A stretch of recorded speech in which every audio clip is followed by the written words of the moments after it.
Is CM Punk going to lose the WWE World Heavyweight Championship? Is Austin Theory getting the rocket tied to his back on WWE Monday Night Raw? The Rock is bringing in millions and millions on the WWE Executive Board. The Hardys have signed a new contract, and we could have a major injury to a popular name in WWE. It's Sportskeeda Wrestling News with me, Kevin Kellum, and you in the comments below. Hit the link, share it, or you stink. Share the link or you stink. Let's get right into it right now. CM Punk, what is going on with him?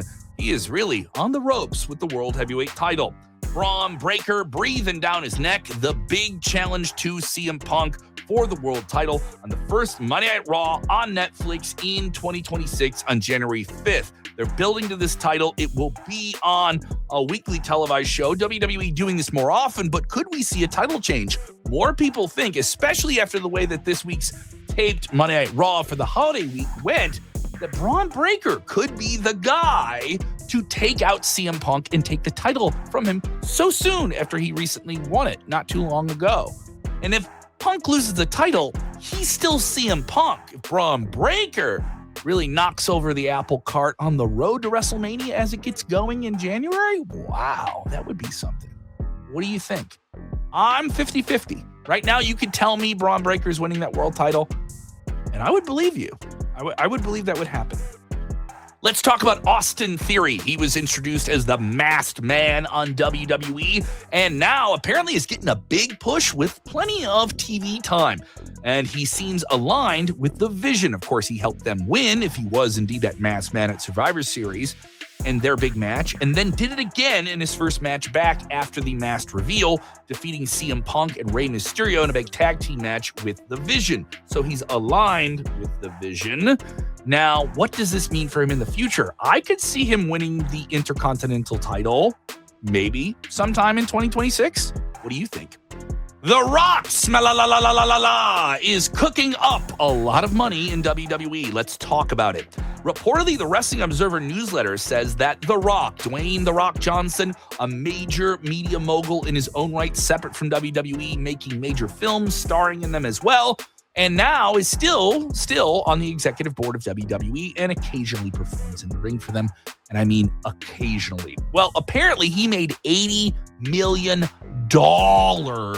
and that's outside of the money he would get to perform at WrestleMania, make appearances and merchandise and live event fees and stuff like that. So The Rock really raking it in. Now, I can see some people being so astronomically mad about this, but how much of that money is from him being on the executive board? I mean, what is his role really behind the scenes? We don't know, but it has to be significant. And he's The Rock. I think there's a lot of star power he brings to the table and connections he has in Hollywood that maybe WWE doesn't have, that he's been building up in the years away from WWE. And seriously, if you're mad about it, it doesn't matter if you're mad about it. Sorry, I had to do that. Matt and Jeff Hardy, it appears like they have or are very close to signing deals with TNA Wrestling to stay. They are the reigning TNA World Tag Team Champions. This is certainly them in the twilight of their careers, but they're on quite the run. They've had those titles for quite some time. Just did that momentous pay-per-view big final match with the Dudleys, which was well received. It'll be really interesting to see what they do, considering that TNA Wrestling has a partnership with WWE. Would they be allowed to come and do something big on the main roster with the main roster talent of WWE? They've done a lot with NXT. They got to have the NXT tag team titles recently. Now, I'm of the thought that WWE and TNA, if this partnership keeps going, a big part of it could be the Hardys doing something. But with TNA launching on AMC coming up in mid-January, they have a big Hard to Kill event on January 10th. You need the Hardys. They're the most popular name in TNA right now. You need them in the fold. And I think TNA is going to do some really, really big things, especially with that show on January 15th. Look forward to something significant from that.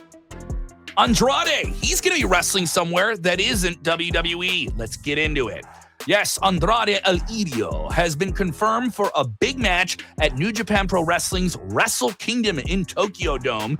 He is still one of the biggest free agents in pro wrestling. He did have that one-off appearance with WWE after his whole contract thing ended under some very not great terms. But apparently WWE squashed him reappearing for AEW. So where else can he go? Well, I guess he can go to New Japan. They are a partner of AEW. That's cool. It'll be interesting how much of a big splash he can make in New Japan, where he has been an effective performer in the past. MJF just said something pretty crazy, but it's not that crazy when you really consider it. Yes, one of the biggest names in AEW, Maxwell Jacob Friedman, one of the biggest hot bragging talkers in all pro wrestling, claims recently on the media ramp-up to AEW's World's End on December 27th that he is the most famous wrestler to have never signed with WWE. And when you really consider it, any famous wrestler who made their name outside of WWE eventually made their way to WWE at some point. So maybe he's on to something there. Speaking of names in AEW, let's talk about Danhausen. Yes, the very spooky, evil Danhausen, who had quite the cult following when he got signed and picked up by AEW, was moving merchandise, had that cult indie feeling behind him, and now the big platform of AEW got behind him, and then we haven't seen him. Apparently, his contract is coming up pretty soon in the first chunk of 2026, and I doubt he stays in AEW. Just my take. An unfortunate injury that we got to talk about, possibly with Dirty Dom. Yes, the AAA champion had a real problem at AAA recently and may have injured his shoulder on a DDT. Now, it's not clear how severe the injury is. Is he going to be maybe touch and go like Penta is, or is he going to require surgery? That was the speculation of Wrestling Observer's Dave Meltzer, but it'll be interesting to see how this goes for him. And hopefully it doesn't put him on the shelf. What do you think? What's the biggest story we covered today? Do you think CM Punk's going to lose the title? Are you worried about Dirty Dom? Who's going to be the big breakout wrestler of 2026? I'd love to hear you tell me that right now in the comments below.